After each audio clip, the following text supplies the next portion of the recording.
e abrir a sua Bíblia comigo no Evangelho de João. Glória a Deus. Evangelho de João, capítulo de número 1. Evangelho de João, capítulo 1.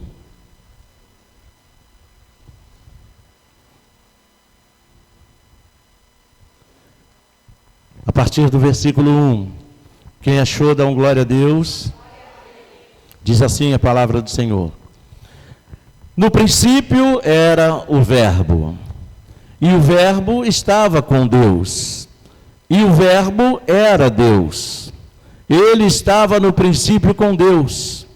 Todas as coisas foram feitas por ele, e sem ele, nada do que foi feito se fez.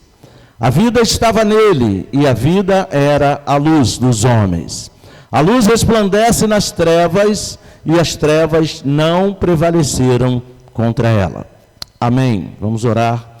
Senhor, meu Deus e meu Pai, em nome de Jesus, eu quero te agradecer, Senhor, por esse momento, por esta noite de celebração, essa noite de memorial, onde nos sentaremos à mesa contigo, Senhor. Obrigado por esse privilégio, obrigado por essa honra, Pai, de poder fazer isso, de poder, Senhor, participar de um momento tão especial da cristandade, momento de cear com o Senhor. Meu Deus, que o Senhor possa colocar no coração dos meus irmãos o desejo de estarem sempre fazendo isso, porque foi uma ordenança que o Senhor deixou para nós, trazermos à memória o teu sacrifício na cruz do Calvário. E a maneira de fazer isso é exatamente sentando à mesa para ceiar com o Senhor. Então, meu Deus, que esse desejo, que essa chama não apague do coração dos meus irmãos. E aqueles que estão com essa chama apagada, que o Senhor possa ter misericórdia, Pai, e visitar poderosamente e reacender essa chama, para que eles possam se juntar a nós, à mesa, assentado contigo. Fala aos nossos corações, Pai. É isso que te pedimos e te agradecemos, em nome de Jesus. Amém. Pode tomar o seu lugar, em nome de Jesus. Glória a Deus. Meus queridos irmãos, o Evangelho de João, esse Evangelho cujo texto nós lemos, ele foi escrito para as igrejas, para todas as igrejas, com o propósito principal de revelar Jesus, unicamente Jesus, como Filho de Deus e como Verbo encarnado de Deus, trazendo para a gente as doutrinas espirituais mais aprofundadas acerca de Jesus Cristo, tendo em vista que as igrejas daquele tempo, as igrejas do tempo do apóstolo João, que escreveu essa epístola, esse evangelho, aliás, desculpe, foi o apóstolo João, lá no final do século I, do século I, quando João escreve esse evangelho, os outros evangelhos já estavam nas igrejas. As igrejas já tinham os outros 3 evangelhos, já possuíam os outros evangelhos. E sentiram a necessidade de conhecer melhor as revelações da pessoa de Cristo. Então, o que eles fizeram? Eles demonstraram esse desejo de conhecer mais a Jesus. Então, Deus levanta o apóstolo João com uma unção sobrenatural, movido pelo Espírito Santo, para escrever este evangelho, aprofundando mais o conhecimento da igreja acerca de Jesus. E graças a Deus, esse evangelho também atravessou os séculos e chegou até nós, assim como os outros evangelhos também chegaram. Então poderíamos dizer que o Evangelho de João é a revelação profunda de Jesus. Olha que coisa maravilhosa, uma revelação mais aprofundada de Jesus, uma revelação mais sobrenatural ainda de Jesus. E a partir desse texto que nós lemos, e nós vamos ler mais alguns, nós vamos ver o que o Espírito Santo nos fala nessa noite, o que o Espírito Santo de Jesus nos revela nessa noite, através desta palavra. E a primeira coisa que a gente observa como revelação da parte de Jesus para nós, é que esse texto que nós lemos, esse Evangelho de João, o texto que a gente ainda vai ler, nos revela a natureza divina de Jesus no plano da eternidade. Então ele começa nos revelando exatamente essa manifestação de Jesus na eternidade. Ele diz, olha, lá no começo era o verbo. Quem é o verbo, meus irmãos? Jesus. Jesus é o verbo vivo de Deus. Então ele está dizendo, e no começo era Jesus, e Jesus estava com Deus, e Jesus era Deus. Olha que coisa maravilhosa. Existem pessoas que acham que Jesus veio a partir do ano 1. Não, Jesus não veio a partir do ano 1. Jesus sempre existiu. Jesus é eterno. Jesus é Deus. Jesus é a própria palavra. Diga aleluia. Sempre existiu e sempre existirá. Tudo começou pela palavra, ou seja, pelo verbo. No princípio era a palavra, verbo é palavra. Quando ele diz que no princípio era o verbo, ele estava dizendo, no princípio era a palavra. E ele diz, e o verbo era Deus, ou seja, a palavra era Deus. Depois ele diz, e ele estava no princípio com Deus, ou seja, a palavra estava com Deus. Ou seja, Jesus o tempo todo agindo com Deus. Lembra? Deus Pai, Deus Filho e Deus Espírito Santo. Um Deus em 3 pessoas. Olha que coisa linda. Um Deus, não 3 deuses. Um Deus em 3 pessoas. Cada um com a sua função. Cada um com a sua atividade. Olha que coisa linda. Isso é Deus mostrando para a gente a importância da união, a importância da unidade, a importância da coletividade. Deus não quer que ninguém faça nada sozinho. Deus não quer que nenhum de nós ande sozinho. Deus não quer que nenhum de nós sirva sozinho. Ele quer nos ver nessa união e Ele nos dá esse exemplo. Aleluia! Não há exemplo maior de unidade do que o exemplo do próprio Deus. Olha que coisa linda, que coisa maravilhosa. Tudo foi criado pela palavra, e sem a palavra nada existiria. Deus disse, haja e houve. Deus disse, haja quando não havia nada. Haver é existir. Deus dizia, exista e existia. Aconteça e acontecia. Tudo pela boca de Deus, tudo pela palavra de Deus. Olha como a boca de Deus é poderosa. Pela boca de Deus todas as coisas foram criadas. E quando você pensar em criação, pensa em Deus Pai, Jesus, Deus Filho e Deus Espírito Santo. Que coisa maravilhosa. Os 3 trabalhando juntos, como apenas um.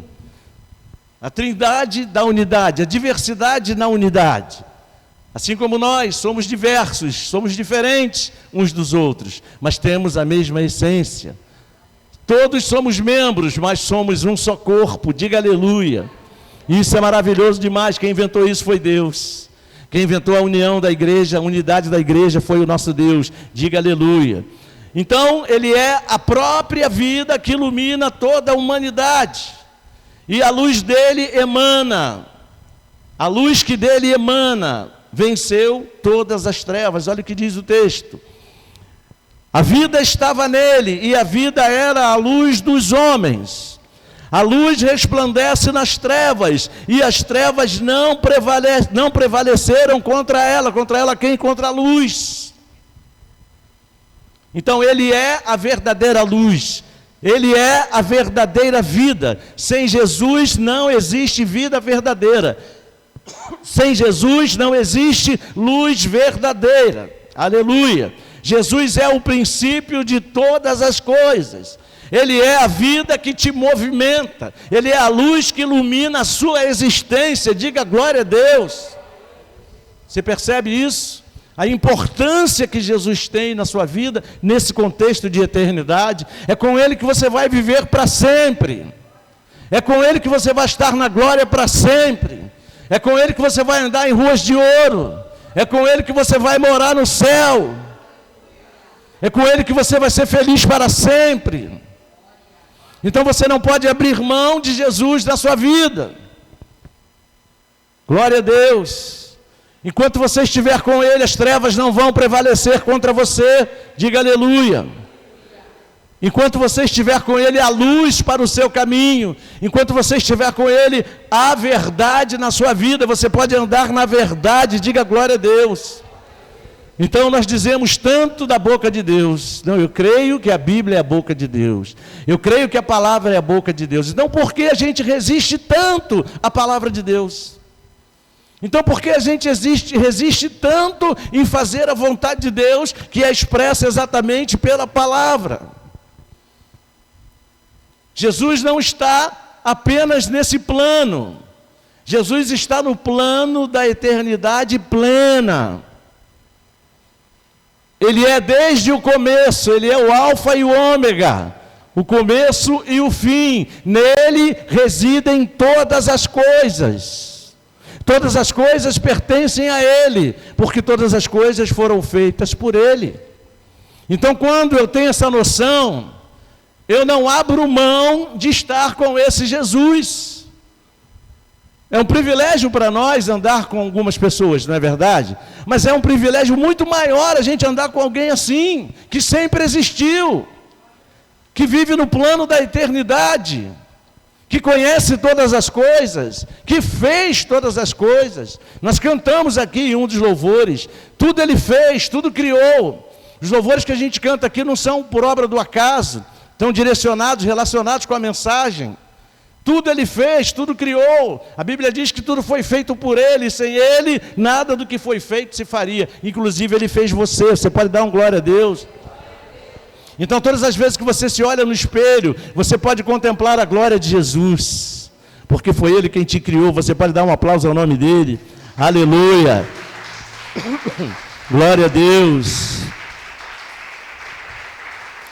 Aleluia. Ele é a própria luz que ilumina o seu caminho. Ele diz aqui no versículo 5, a luz resplandece nas trevas, e as trevas não prevaleceram contra ela. As trevas não podem prevalecer. Se há trevas pairando sobre a sua vida, não tenha medo, fique tranquilo, porque as trevas não podem prevalecer onde existe a luz. E a luz é Cristo, e Cristo está na sua vida. Diga amém. Glória a Deus. Segunda coisa que a Bíblia nos revela nesta noite, nos revela que os propósitos de Deus no tempo são anunciados aos homens. Versículo 6 do nosso texto de João 1 diz assim: houve um homem enviado por Deus, e o nome dele era João. Este homem veio como testemunha, para testificar a respeito da luz, para que todos viessem a crer por meio dele. Ele não era a luz, mas veio para dar testemunho da luz. Versículo 9. A verdadeira luz que vinda ao mundo ilumina toda a humanidade. Então veja, tudo que Deus revelou ao homem até hoje, primeiro ele avisou. Olha aí. Olha como Deus é um Deus organizado. Tudo que ele revelou à humanidade, primeiro ele avisou. Primeiro ele preparou o homem para receber. Aleluia. Fecha mais um pouquinho. Cadê o menino do som? Bota mais um pouquinho de grave, por favor. Então, Deus não faz as coisas de qualquer maneira, meus irmãos. Quisera Deus nós fôssemos organizados como ele é.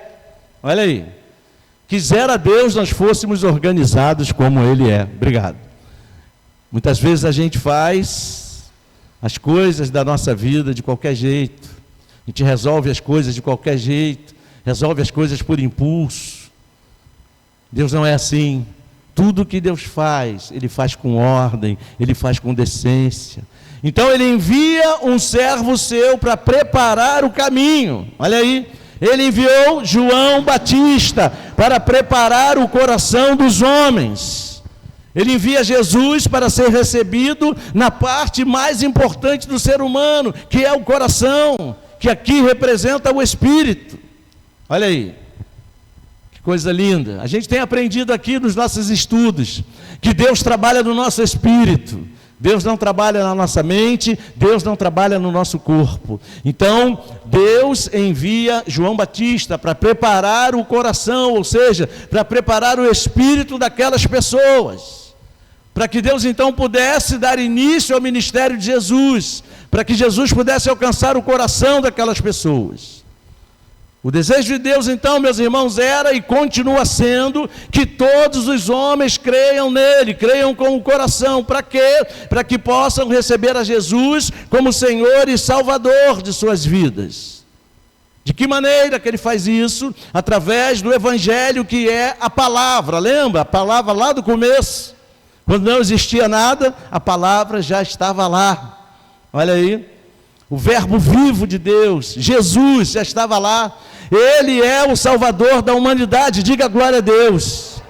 Mas para que isso aconteça, meus irmãos, o homem precisa crer e receber pela graça, através da fé em Cristo Jesus. Para isso Jesus se manifestou na humanidade, se manifestou no tempo do homem, veio como Filho do homem, veio como verbo vivo, verbo encarnado de Deus, para salvar a humanidade perdida. Aleluia. Vamos ler comigo aqui, mais uma vez, no verso 9. A verdadeira luz que vinda ao mundo ilumina toda a humanidade, ou seja, traz a luz da verdade para todo aquele que crê. A luz está à disposição de todos, a luz já está no mundo, à disposição de todo aquele que abrir o seu coração para crer. Mas veja que ele mandou alguém na frente, mandou um servo na frente para preparar o coração das pessoas, para que elas pudessem então recebê-lo. Amém. Terceira coisa que a palavra nos revela nessa noite, a paternidade de Deus. Diga comigo, Deus é Pai. Interessante que as pessoas lá fora costumam dizer isso, né? Deus é Pai.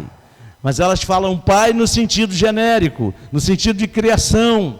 Não falam Pai no sentido de adoção, no sentido daquele que cuida, no sentido daquele que ama. Olha o que diz aqui, o versículo 10, diz: o verbo estava no mundo. O mundo não foi feito por meio dele, mas o mundo não, o verbo estava no mundo, o mundo foi feito por meio dele. Dele quem? Do verbo. Que verbo? Jesus. Mas o mundo não o conheceu. Veio para o que era seu e os seus não o receberam. Mas a todos quantos o receberam, deu-lhes o poder de serem feitos filhos de Deus, a saber, aos que creem no seu nome. Olha aí.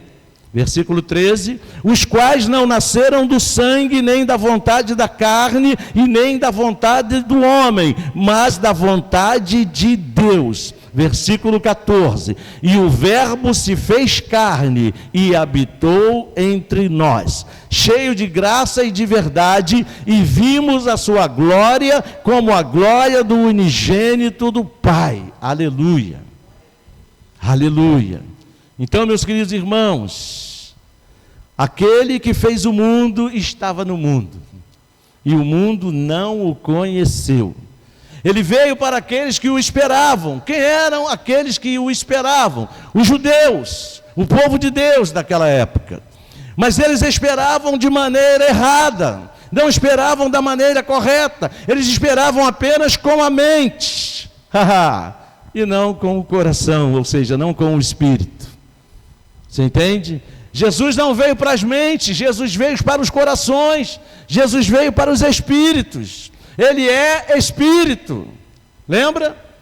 Importa que os seus adoradores o adorem em espírito e em verdade. Ele veio para trabalhar no espírito e não apenas na mente. O que eles esperavam? Esperavam o Messias? Sim, esperavam o Messias, mas o Messias do contexto humano, o Messias político, o Messias guerreiro, o Messias matador, que ia destruir os opressores.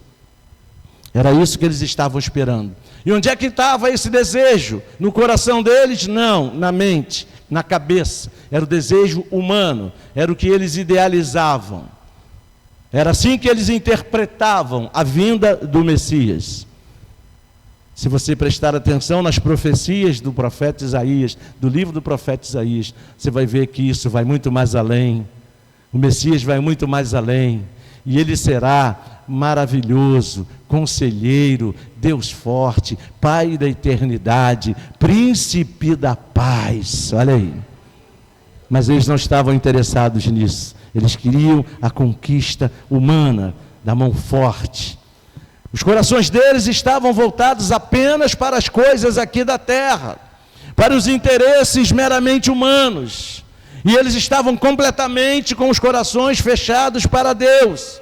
Por isso não reconheceram e muito menos receberam a Jesus como Senhor e Salvador deles. Porque Jesus não veio como guerreiro, Jesus veio como homem. Jesus veio como filho do homem. Jesus veio como o Filho de Deus. Jesus veio como aquele que cura, como aquele que liberta o oprimido, como aquele que salva o perdido. Olha aí, você compreende? Então eles estavam completamente fechados para Jesus. Eles não queriam um Salvador, não queriam alguém que perdoasse os seus pecados, queriam alguém que os livrasse do inimigo, meramente humano. E quantas vezes nós estamos nessa mesma situação, meus irmãos? Nos voltamos somente para as coisas aqui da terra, ou seja, para os nossos próprios interesses, interesses que são apenas interesses humanos, e com os nossos corações completamente longe de Deus. Jesus disse isso para um grupo de religiosos. Quando nós estamos nessa condição, nós nos colocamos na mesma situação dos religiosos do tempo de Jesus. A gente não pode ver a nossa relação com Jesus, a gente não pode ver, por exemplo, a nossa comunhão com Jesus, a nossa busca por Jesus, as nossas idas ao templo da casa de Deus para adorar Jesus, como uma simples religiosidade. Se eu só venho à igreja para cumprir uma religiosidade, eu estou completamente fora dos padrões que Deus espera de mim. Infelizmente, tem crente que só vem à igreja para dizer que é crente, para mostrar para o vizinho que é crente, para mostrar para o parente que é crente, mas de crente não tem nada. Não tem uma relação com Jesus, não tem um compromisso com Jesus, não tem um compromisso com o reino de Jesus. Não ora, não lê a Bíblia, não faz nada que acrescente algo no reino de Jesus.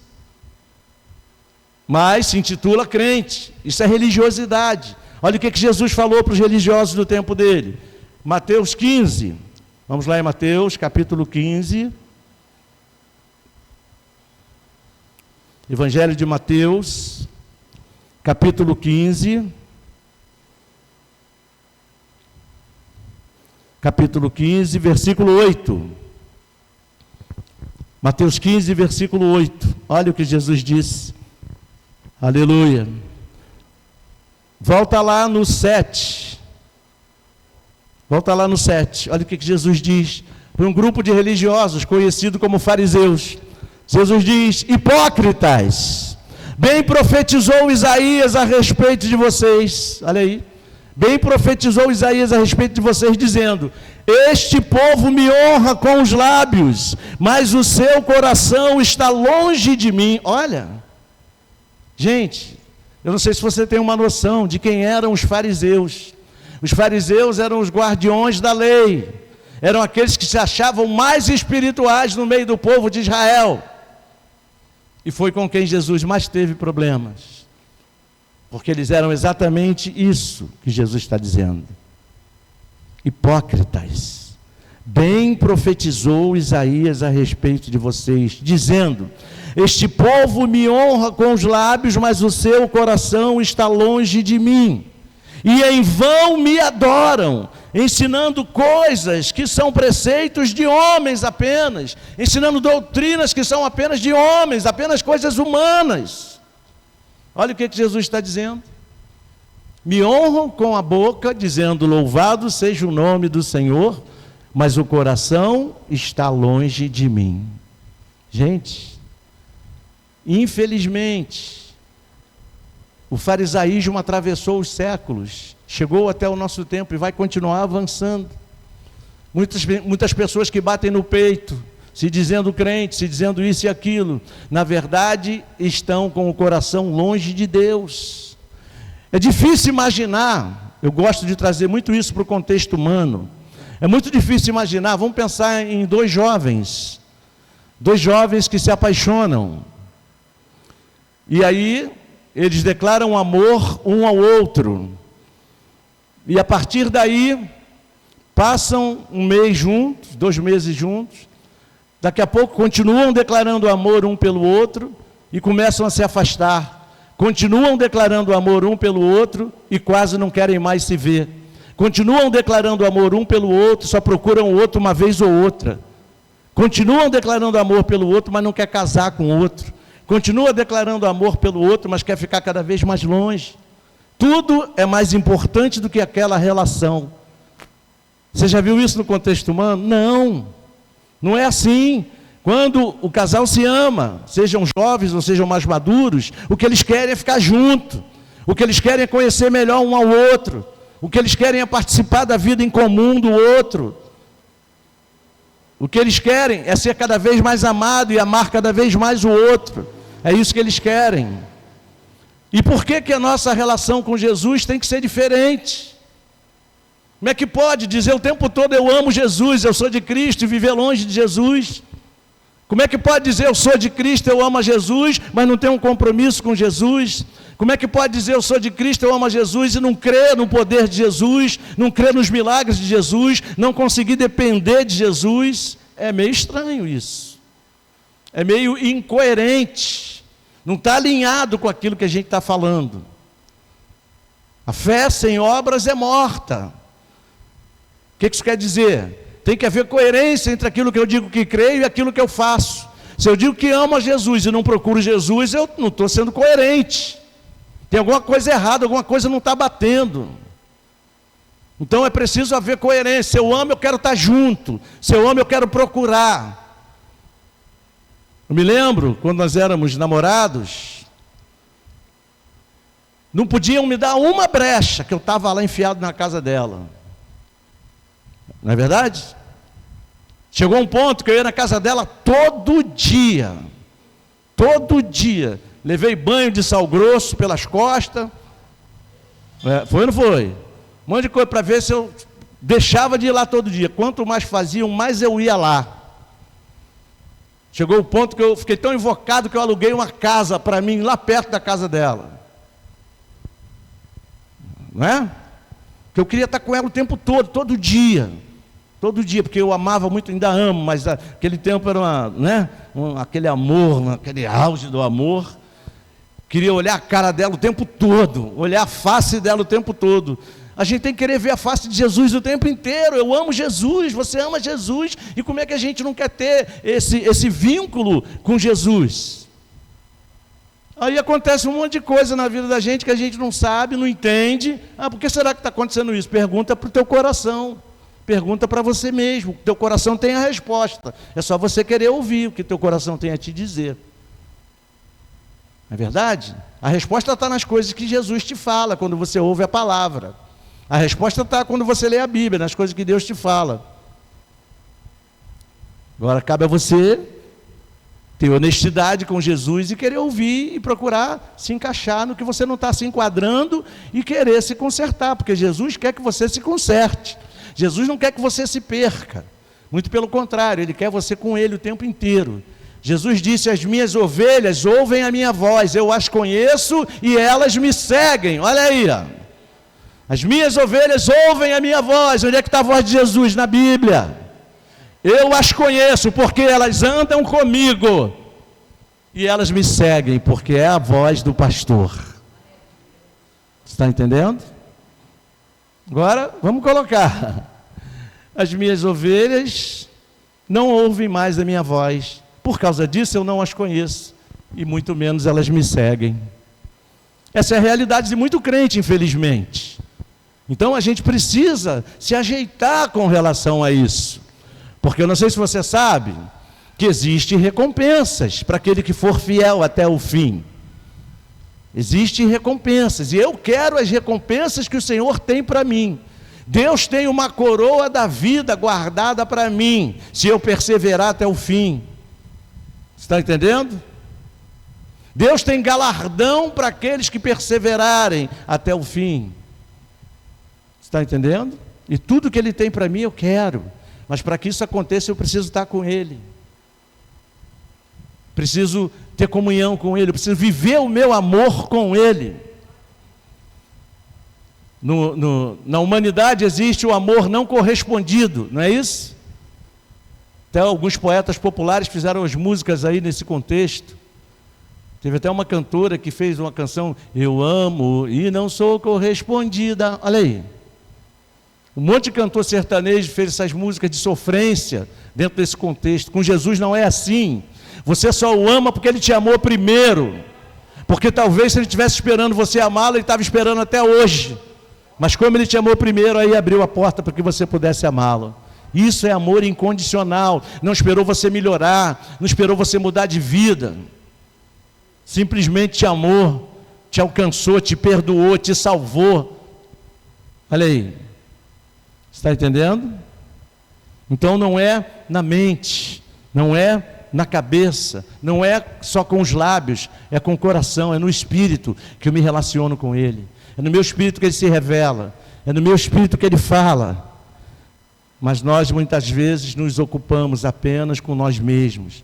Nos esquecemos de desfrutar da graça, do amor, do poder e do senhorio de Cristo nas nossas vidas. E acabamos nos esquecendo que assim como Jesus, nós também temos um Pai. Diga glória a Deus. O mesmo Pai celestial que nos ama na mesma medida que ama a Jesus. Olha que coisa. Deus ama você na mesma medida que Ele ama Jesus. Você sabia disso? Jesus é o primogênito. O que quer dizer primogênito? O primeiro. É o primeiro dos filhos. E quem são os outros? Nós, eu e você, aqueles que foram comprados pelo sangue de Jesus. Quem foi comprado pelo sangue de Jesus, dá um glória a Deus.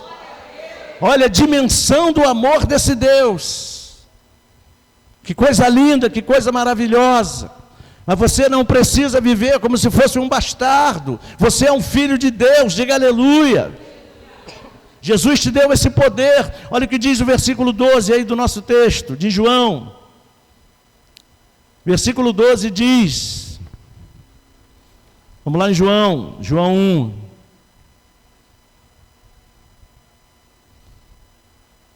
Versículo 12 diz assim, ai meu Deus, João 1, peraí, acho que eu errei aqui. João 1, versículo 12, diz assim, ó. Mas a todos quantos o receberam. Quantos aqui receberam a Jesus? Diga glória a Deus.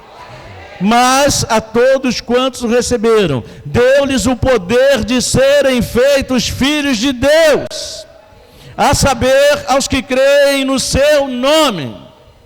Então diga para você mesmo, eu sou poderoso, eu recebi esse poder, eu sou um filho de Deus. E se meu Pai é poderoso, o poder dele está sobre mim também. Olha aí, ó. Aham.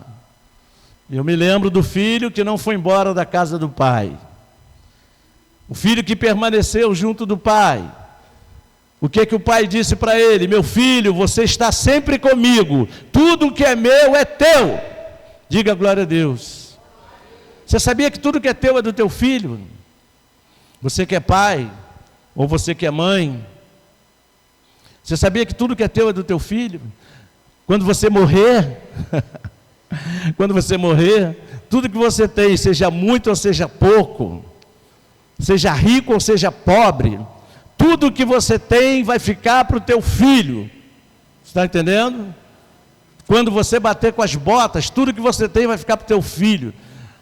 Uma irmã que é viúva, tem filho, quando ela morrer, tudo vai ficar para o filho dela. Está entendendo? Pois é. Pois é. Agora imagine Deus, que é o dono de todas as coisas. Detalhe, aquele que tinha que morrer para você ficar com a herança, já morreu. Morreu na cruz do Calvário e ressuscitou ao terceiro dia. Isso te fez herdeiro de Deus. Isso fez com que tudo que é de Deus fosse teu também. Aleluia. Glória a Deus. Você pode aplaudir o Senhor? Glória a Deus. Vamos ler Romanos, carta aos Romanos, capítulo 8, no versículo 16. Olha o que diz aí. Aleluia. Aliás, vamos ler o 15 também. Versículo diz assim, ó. Versículo 15: porque vocês não receberam o espírito de escravidão, para viverem outra vez atemorizados, mas receberam o espírito de adoção, por meio do qual clamamos Abba Pai. Abba Pai quer dizer paizinho. O próprio Espírito, que Espírito? O Espírito Santo. O próprio Espírito confirma ao nosso espírito que somos filhos de Deus. Diga aleluia. E o versículo 17 diz: e se somos filhos, somos também herdeiros, herdeiros de Deus e co-herdeiros com Cristo. Aleluia. Olha aí. Já imaginou? Essa é a tua condição, meu irmão. Você não pode jogar isso fora. Você não pode ignorar isso, fingir que não sabe disso. Porque quando eu faço assim, eu não vivo a plenitude do Senhor na minha vida, a plenitude das bênçãos. Deus quer te abençoar, Ele te ama, Ele quer te abençoar o tempo inteiro. Você não imagina o quanto Deus quer te abençoar. A única coisa que Ele te pede é que você creia, que você ame, que você receba. É o que Ele te pede, Ele não te pede nenhum sacrifício. Você vai ter que dar 50 chibatadas nas suas próprias costas para merecer. Não é por merecimento, é por fé. Não é por merecimento, é pela graça. Aleluia. É o favor imerecido, Ele te dá sem você merecer. É disso que Ele está falando. Está falando de herança. Herança é receber o que é do Pai. Diga aleluia. Glória a Deus. Você é herdeiro de Deus. Que privilégio para você. E essa palavra também nos revela a plenitude da graça de Jesus. Versículo 15, vamos ler de novo aqui.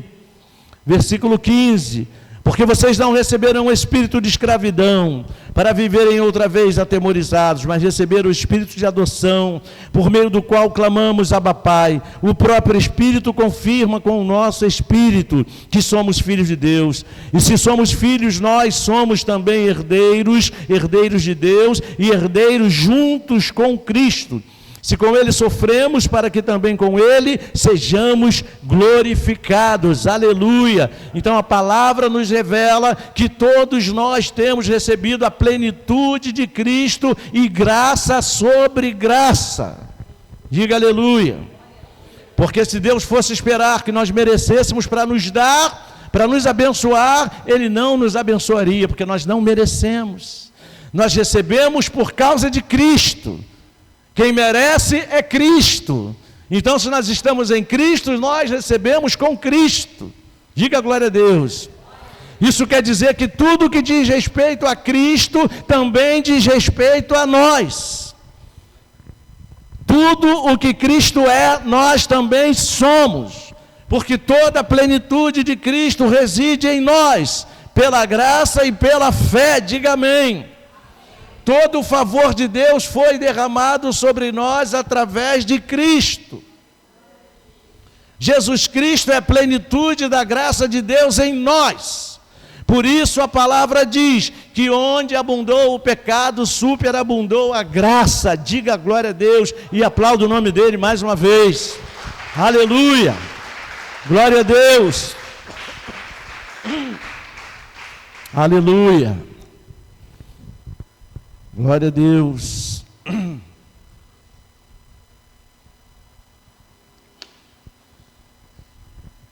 A palavra também nos revela a humildade e a fidelidade que Deus espera dos seus servos.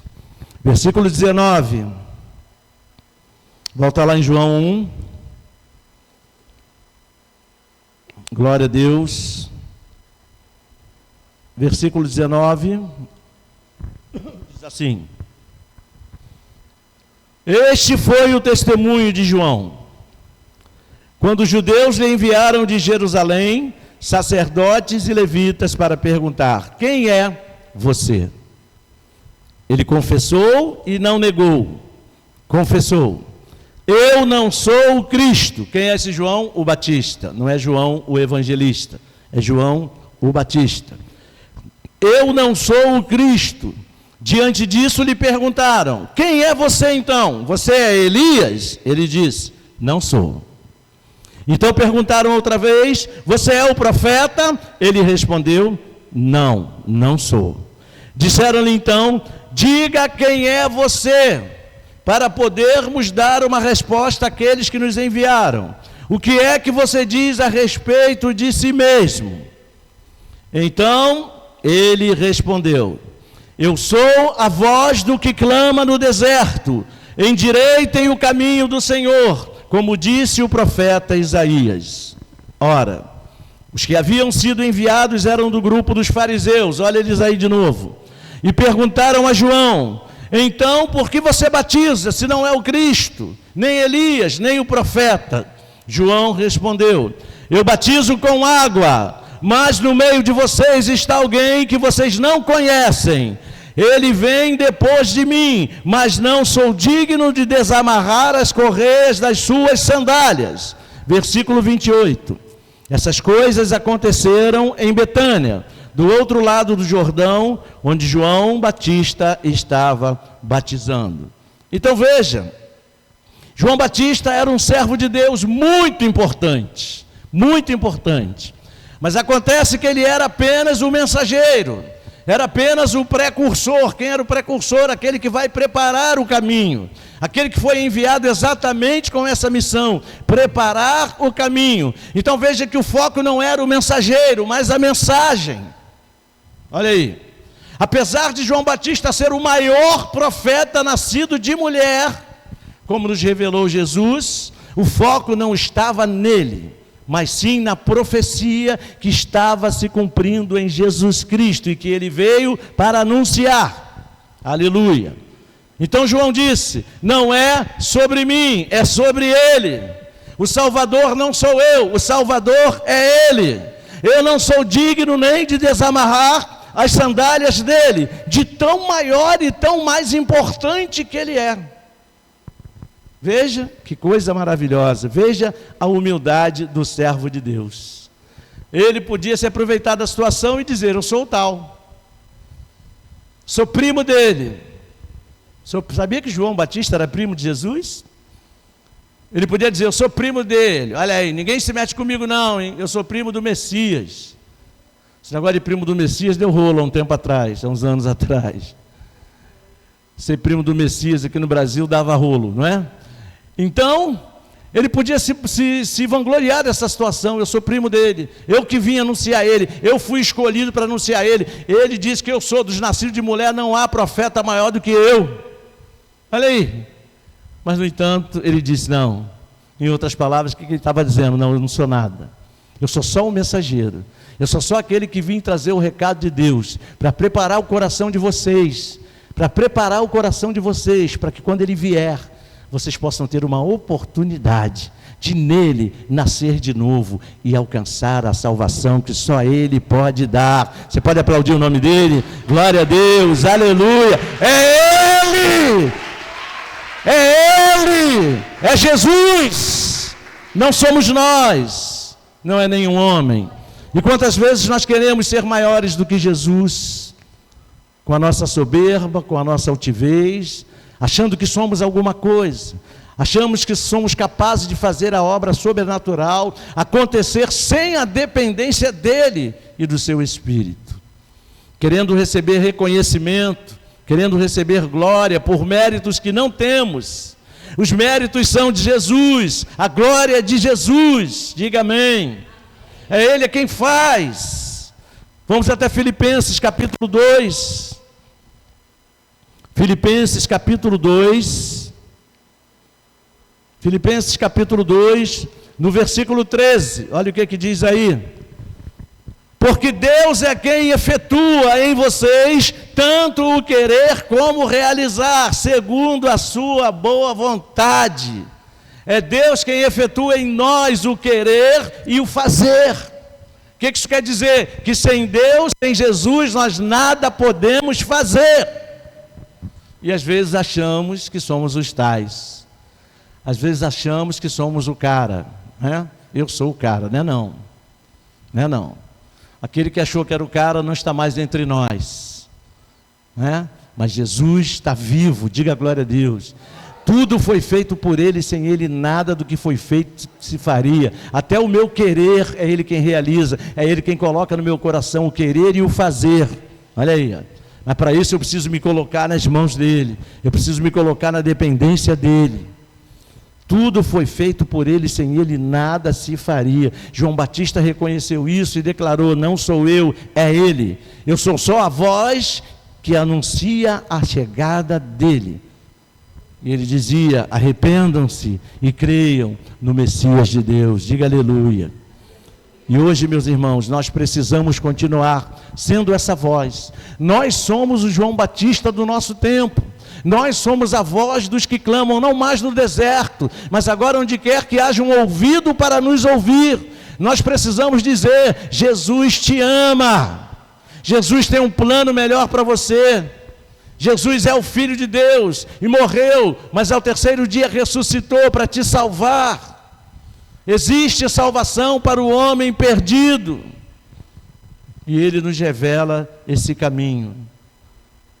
Veja o que diz, versículo 29 de João 1. Volta lá em João. Você não pode se calar. Deus te deu a voz. João 1, versículo 29. Olha o que diz aí. No dia seguinte, vendo que Jesus vinha em sua direção, João Batista disse: eis ali o Cordeiro de Deus que tira o pecado do mundo. Este é aquele a respeito de quem eu falava, quando disse: depois de mim vem um homem que é mais importante do que eu, porque já existia antes de mim. Olha a humildade. Eu mesmo não o conhecia, mas vim batizando com água, a fim de que ele fosse manifestado a Israel. E João Batista testemunhou dizendo: eu vi, diga comigo, ele viu o Espírito descer do céu como pomba e pousar sobre ele. Eu não o conhecia. Aquele, porém, que me enviou, quem enviou João Batista? Deus. Aquele, porém, que me enviou a batizar com água, me disse: aquele sobre quem você vê descer e pousar o Espírito, esse é o que batiza com o Espírito Santo. Pois eu mesmo vi e dou testemunho de que é Ele, o Filho de Deus. Você pode aplaudir o nome do Senhor. João Batista viu, é Jesus, o Filho de Deus, e em nenhum outro nome há salvação, no céu, na terra ou debaixo da terra, a não ser em o nome de Jesus. Aplauda mais forte o nome dele. Aleluia, aleluia. Aleluia, louvado seja o nome do Senhor. Vamos ficar de pé em nome de Jesus. Glória a Deus. Aleluia, aleluia. É Ele, o Cordeiro de Deus, que vai ser sacrificado para tirar o pecado do mundo. Ele disse: